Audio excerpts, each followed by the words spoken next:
Thames Valley Police, what's your emergency? We've got somebody who's been stabbed here. Is the person moving? We don't know. We just heard some noise and there's loads of blood on the floor, so we need somebody to be here. I don't think he's breathing at the moment, but I mean the blood is everywhere in front of all the houses and everything. So. Slough, a sleepy commuter hub, isn't where you expect cold-blooded murder. But on the evening of October 2nd, 2022 at 8:50 p.m, the illusion of calm exploded. On Earls Lane, 21-year-old Kairen Lee was cycling with a friend when a stolen black Volkswagen Golf roared up, mounted the pavement, and smashed into him, sending him over the roof. 4 masked men leapt from the car, machetes gleaming. They chased Kyron into Waterman Court, cornered him, and stabbed him to death in a frenzied attack. No words, no mercy, just a calculated hit, caught on CCTV. This wasn't a random act. It was a gangland execution, planned with chilling precision. As the Golf sped away, it left a trail that would unravel a sprawling web of conspiracy, encrypted chats, safe houses, and international escapes. The killers thought they'd vanish into the night, but Thames Valley Police were already closing in. Welcome to Crime Pulse, where we expose Britain's darkest underworld and give victims a voice. If you crave the raw, unfiltered truth behind the headlines, hit subscribe and join us on the front lines of justice. Every like, comment, and share fuels the fight to bring these hidden stories into the light. Drop your thoughts below. Your voice matters. Now buckle up. What you're about to hear isn't just a crime, it's a calculated execution. Kairen Lee, just 21, was a young man whose life was brutally extinguished, his dreams shattered by the cold steel of machetes. In Slough's close-knit community, he was a beacon of warmth, described by his mother, Donna Lesnar, as an amazing young man with a beautiful, caring, and selfless nature. His radiant smile and unwavering kindness touched countless lives, earning him a place as a cherished son and friend.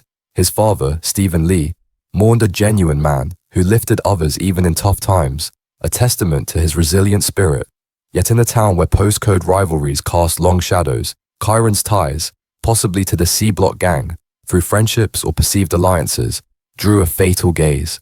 In Slough's unforgiving underworld, where loyalty is currency and slights ignite vengeance, Kyron became a marked man, his fate sealed by tensions that simmered unseen. The men who orchestrated Kyron's murder bore no gang insignia, yet their actions pulsed with the ruthless precision of a vendetta. Ilyas Almala, Mohammed El Gamri, Khalid Nur, and Yaqub Musa, all in their early 20s, formed a lethal core, bound not by colors, but by a shared thirst for retribution. Ilyas Almala, a figure known to police, carried a reputation for aggression, his presence a spark in the group's volatile mix. Mohammed El Gamri, a university student entangled in Slough's darker currents, and Khalid Nur, equally adept in navigating its criminal underbelly, brought calculated intent to the plot. Yaqub Musa, though young at 23, had hardened into a willing participant, his resolve evident in his early guilty plea. Detectives traced their motive to a tit-for-tat feud, likely rooted in the simmering conflict between the Chalvey boys and C-Block gangs. The precise trigger, a drug deal gone sour, a debt unpaid, or a betrayal, remained elusive, shrouded in the unspoken codes of Slough's streets. But whatever the cause, it ignited a conspiracy that would plunge a community into grief. The murder of Kyron Lee was no impulsive act, but a meticulously crafted plan, forged in the secrecy of Slough's criminal margins. Weeks before the attack, the conspirators wove their scheme, cloaking their intentions in encrypted messages and fleeting burner phone exchanges. A seized phone, later dubbed a goldmine by police, revealed chilling communications, including one urging, "Sort it," a stark signal of their intent to target Kyron. On September 4th, 2022, a black Volkswagen Golf was stolen from a high Wycombe driveway, its plates cloned to erase its trail, a perfect instrument for their deadly ambush. The choice of weapons was deliberate, machetes, wielded not just for their lethality, but for the terror they would unleash, a message etched in blood for rivals to heed. By October 2nd, the group had studied Kyron's movements, pinpointing his routines with predatory precision. The stage was set, the trap primed, awaiting only the final act. On the evening of October 2nd, 2022, Kairen Lee cycled along Earl's Lane, oblivious to the doom hurtling toward him. At 8:50 p.m., the stolen Volkswagen Golf roared into view, its tires screeching as it veered onto the pavement. The impact was devastating. Kyron was hurled over the hood, crashing to the ground in a daze. As he staggered toward Waterman Court, desperate to escape, the car doors burst open. Ilyas Almala, Mohammed El Gamri, Khalid Nur, and Yaqub Musa surged forward, machetes gleaming under the streetlights. They closed in swiftly, cornering their prey. In a frenzy of violence, the blades struck, 14 wounds tearing through Kyron's chest, leg, head, and arm. His life ebbed away on the cold pavement, a victim of merciless precision. The killers, their grim task complete, piled back into the Gulf and vanished into the night, leaving behind a blood-soaked scene and a community forever scarred. But their flight marked only the beginning of a relentless pursuit, as Thames Valley Police mobilized to unravel a conspiracy that would shake Slough to its core. The murder of Kyron Lee on October 2nd, 2022 was never going to be a simple case of street violence. From the moment Thames Valley Police arrived at the scene in Slough, they knew they were staring into something much deeper, a calculated, premeditated conspiracy that reached far beyond a single night's brutality. The case was handed to Operation Lattice, a specialist team assigned to dismantle the web that had orchestrated Kyron's killing. As detectives began peeling back the layers, they uncovered not just an isolated act of revenge, but a coordinated network driven by long-standing gang rivalries. The deeper they dug, the more complex the puzzle became. At the center of the conspiracy stood a group of young men: Ilyas Almala, Mohammed El Gamri, Khalid Nur, Yaqub Musa, and Fraz Said Ahmed, names that would soon become critical to the case. But these weren't the only players involved. Behind the scenes, a network of enablers quietly supported the operation. Mohammed Abdullah, Hamza Almala, Ahmad Hassan, Hamid Ghaffar, and Brian Visaho, each had a role. Each helped push the plot forward. The motive, though never pinned to a single cause, pointed towards a tit-for-tat feud, an ongoing undercurrent of tension between the Chalvey boys and C-block gangs. Whether it was triggered by drugs, money, or a personal slight remained unclear. What was certain was that the feud had reached a boiling point. Weeks before Kyron's murder, the planning began in secret. The first major move came on September 4th, 2022, when a black Volkswagen Golf was stolen from a driveway in High Wycombe. The vehicle was immediately fitted with cloned number plates, a deliberate effort to disguise its identity and evade detection. Police would later link Khalid Noor to the search for these false plates and to criminal contacts who facilitated the cloning process. Evidence of this work surfaced at the crime scene and inside the boot of the abandoned car. The killers operated with caution. Burner phones were obtained. Encrypted apps like WhatsApp and Signal were used to shield their conversations. Their communications revealed methodical coordination, tracking Kyron's movements, analyzing his routines, and selecting the perfect window to strike. One seized phone, later described by police as a goldmine, contained messages that exposed the inner workings of the plot, clear indications that this attack was no spontaneous act of violence, but a carefully orchestrated hit. CCTV footage would prove pivotal. On the night of October 2nd, cameras captured the stolen Golf cruising through Slough, tracing its movements along Earl's Lane and documenting the group's activities before and after the murder. Every frame offered new clues, evidence that would later tie the suspects to the crime scene with chilling precision. Cell phone data further tightened the noose. In the hours leading up to the attack, call records showed a steady stream of communication between Ilyas Almala, Mohammed Abdullah, and others. The morning after the murder, as Thames Valley Police announced the launch of their investigation, the suspects remained in contact. Records showed a flurry of calls. At 8:31 a.m., Almala and Abdullah spoke. Minutes later, at 8:50 a.m., they spoke again. By 9:05 a.m., Abdullah was in contact with El Gamri. Then, at 10:24 a.m., police discovered a screenshot of the murder investigation alert saved on Noor's phone, proof that the group was actively monitoring the case as it unfolded. But the conspiracy extended far beyond those wielding the machetes that night. Mohammed Abdul had met with the group shortly before the attack, aiding in preparation. Ahmad Hassan played his part by transporting El Gamri after the murder. In the days that followed, as police pressure mounted, others stepped in to help the suspects vanish. Hamid Ghaffar and Brian Visaho offered safe haven in Portsmouth. sheltering Ahmed and El Gamri as they tried to avoid arrest. Meanwhile, Hamza Almala, brother to Ilyas, facilitated his escape out of the country. On October 4th, just 2 days after the murder, Hamza booked flights to Madrid for £204, securing Ilyas a temporary refuge in Spain. Despite their careful planning, the burner phones, the stolen car, the cloned plates, the safe houses, and international travel, every move left a trace. Hotel bookings, airline records, CCTV, and forensic data slowly stitched the full picture together. What began as a well-concealed plot soon unraveled under the weight of the evidence, each layer revealing just how far this conspiracy had spread. With the brutal murder carried out and Kairen Lee's body left lifeless in Waterman Court, Operation Lattice entered its most crucial phase, finding those responsible before they disappeared for good. The investigation's first major breakthrough came almost immediately.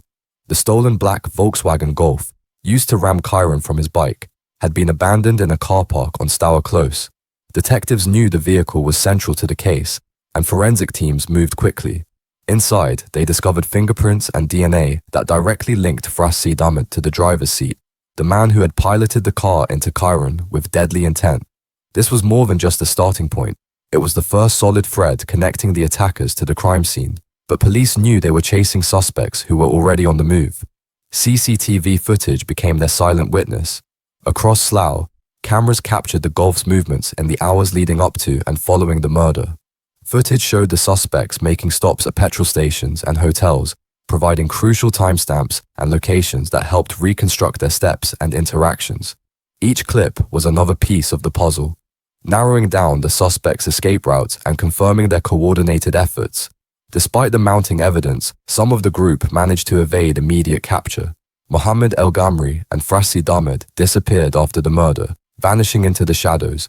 For 7 long weeks, they remained at large, until mounting pressure forced them to surrender to police. Their voluntary surrender closed one chapter of the pursuit, but several others were still unfolding. Yaqub Musa attempted a more desperate escape. As police closed in, he made his way to Heathrow Airport, trying to board a flight bound for Ethiopia. But authorities were waiting. Before he could leave the country, officers intercepted and arrested him at the airport terminal. Khalid Nur also saw an exit. He purchased a flight ticket with Turkish Airlines, hoping to flee to Turkey. Yet at the last moment, his plan unraveled. After reaching the airport, Nur unexpectedly abandoned his attempt and returned to Slough, where police quickly apprehended him. His brief disappearance only further tied him to the unfolding conspiracy. The net continued to widen. Mohammed Abdul, who had played a key role in organizing the attack but wasn't present at the murder scene, fled across Europe. He boarded a Eurostar train, arriving in Amsterdam after initially attempting to book a ticket to Marrakesh. But the escape wouldn't last. Working alongside international authorities, Thames Valley Police successfully tracked him down in the Netherlands. In January 2023, Abdullah was extradited back to the UK, proof of how far the investigation had reached and how tightly coordinated its efforts had become. The most elaborate escape belonged to Ilyas Almala, the man identified as leading the charge. Days after the murder, with assistance from his brother Hamza, Ilyas fled Britain entirely. Hamza accompanied him on a flight to Madrid, Spain, covering his initial getaway, but Almala didn't stop there. His journey extended through Turkey and Egypt in a complex attempt to stay ahead of law enforcement. Yet even with multiple borders crossed, the net kept closing. In July 2023, after months on the run, Almala returned to the UK. Police were waiting. He was immediately arrested and charged with murder. Meanwhile, police raids targeted the group's safe houses. Each location turned up fresh evidence: blood-stained clothes, machetes used in the attack, and cleaning materials that indicated efforts to destroy forensic traces. Every discovery strengthened the case, linking the suspects not only to the planning, but to the aftermath of the killing. Those who helped shelter and support the killers were also swept up in the investigation. Ahmad Hassan, who had transported El Gamri following the murder, was arrested for his role in aiding the fugitives. Hamid Ghaffar and Brian Visaho, who provided accommodation for Ahmed and El Gamri in Portsmouth, were also arrested, their safe house operation now exposed as part of the broader conspiracy. Throughout the investigation, it was the relentless collection of evidence that brought the conspiracy to light. Digital forensics unearthed deleted texts and call logs placing the suspects together before the attack. Among the recovered messages, one simple but chilling text stood out. Saw it. Clear proof of premeditated intent. From hotel bookings to airline itineraries, from CCTV footage to mobile phone data, the timeline of the suspect's movements was painstakingly reconstructed. Each data point tightened the case, leaving little room for doubt. The Channel 4 documentary Catching a Killer later captured the complexity of the investigation, revealing how intelligence analysts and forensic specialists work side by side to build an airtight prosecution. By early 2023, the operation reached its resolution. 11 men were now in custody. The elaborate efforts to escape, hide, and outsmart the law had ultimately failed, unraveled by the unyielding work of Thames Valley Police. The trial at Reading Crown Court in 2024 was a landmark moment in delivering justice for Kairen Lee's murder. Over multiple hearings, the court unraveled the conspiracy, convicting 11 men for their roles in the crime.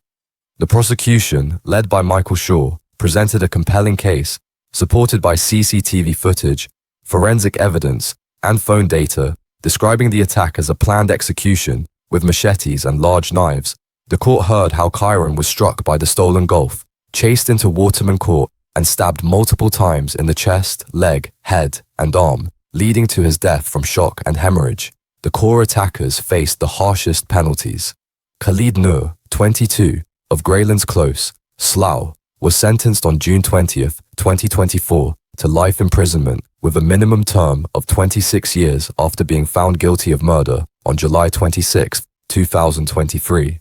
Mohammed El Gamri, 20, of Carter Close, Windsor, received life with a minimum of 25 years after a guilty verdict on July 27, 2023.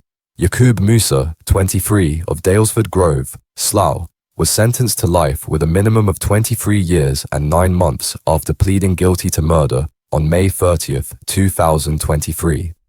Fras Said Ahmed, 19, of Surrey Avenue, Slough, was given life with a minimum of 23 years following a guilty verdict on March 26, 2024.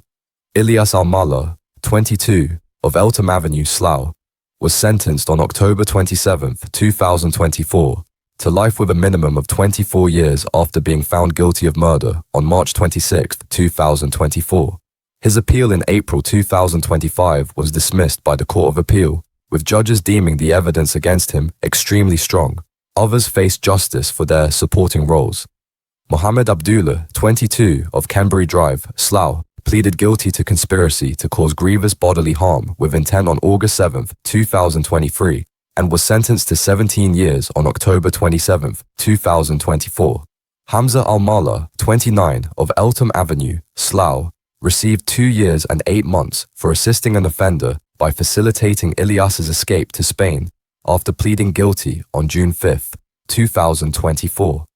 Ahmad Hassan, 24, of Blackwell Court, Slough, was sentenced to 4 years on October 27, 2023, for assisting an offender by transporting El Gamri post-murder. Hamid Ghaffar, 20, of Commercial Road, Portsmouth, and Brian Visaho, 20, of Portsmouth, each received 2-year suspended sentences with 130 hours of unpaid work for assisting offenders by providing accommodation to Sid Ahmed and El Gamri.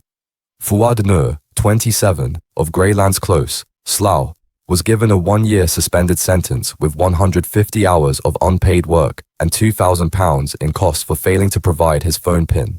The total prison time for the group approached 145 years, reflecting the severity of the crime. Judge Amjad Nawaz described the murder as a tit-for-tat execution born of gang culture, noting the pervasive violence among young men in Slough's underworld.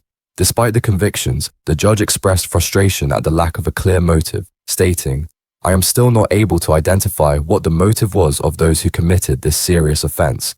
Kyron's mother, Donna Lesnar, paid tribute to her son as an amazing young man who was her rock, while his father, Stephen Lee, called the murder senseless, lamenting the absence of any explanation for his son's death. The trial's resolution brought closure to Kyron's family after nearly 2 years of grief, though no sentence could fully alleviate their pain.